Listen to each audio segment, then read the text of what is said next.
In New Delhi, press conferences with visiting American officials are usually predictable. Diplomats offer prepared statements, and reporters ask polite questions. But that script broke when one journalist stands up and ignores the talking points. Reporter Siddhant Sibal asked a question no one else in the room would. He pointedly asked the U.S. delegation why Indian citizens were seeing a surge in racist rhetoric coming from American social media, and why that rhetoric seemed to have support from the top of the U.S. government. The question didn't just rattle the room, it exposed a friction point in the relationship between these two powers. This wasn't a minor PR hiccup. It was a sign of a deepening diplomatic crisis. This map shows the current American strategy. After years of friction with China, the U.S. is shifting focus toward India as a critical partner. But American social media moves the opposite direction. Single posts trigger hundreds of hostile comments, creating a coordinated atmosphere of anti-Indian sentiment. This online hostility is manifesting as real-world harassment.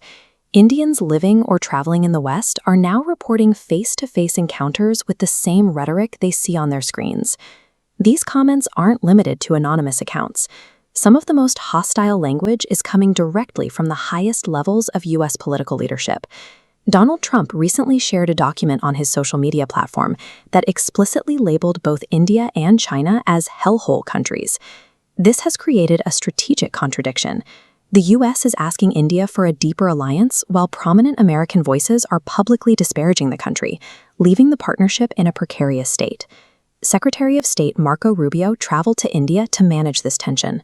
His visit was meant to be a routine exercise in image repair, an attempt to move past the insults and focus on cooperation. During a joint appearance with Indian Foreign Minister S. Jaishankar, the plan for a quiet visit fell apart. Siddhant Sibal asked Rubio how he could reconcile the alliance with the racism coming from the U.S. Rubio replied by attempting to minimize the issue. He told the reporter that the internet is full of stupid people who say things that don't reflect the official position of the United States. The problem with that answer is the person who shared the hellhole comment. By calling these critics stupid, Rubio found himself in a position where he was effectively describing his own party leader's rhetoric. An attempt to dismiss a local grievance ended up creating a much larger political problem. Rubio couldn't defend the U.S. image without implicitly criticizing the man who might be his next boss. International headlines immediately picked up on the contradiction. News outlets across the globe began running stories that directly linked Rubio's "stupid people" comment to Donald Trump's recent statements. Looking to manage the fallout, the State Department posted a transcript of the exchange online. They were trying to show transparency, but the move only intensified the scrutiny. American social media users quickly found the post. Many expressed anger that their own government appeared to be siding with a foreign journalist against its own citizens' right to criticize other nations.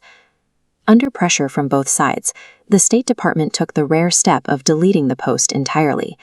It was a clear admission that they had lost control of the message.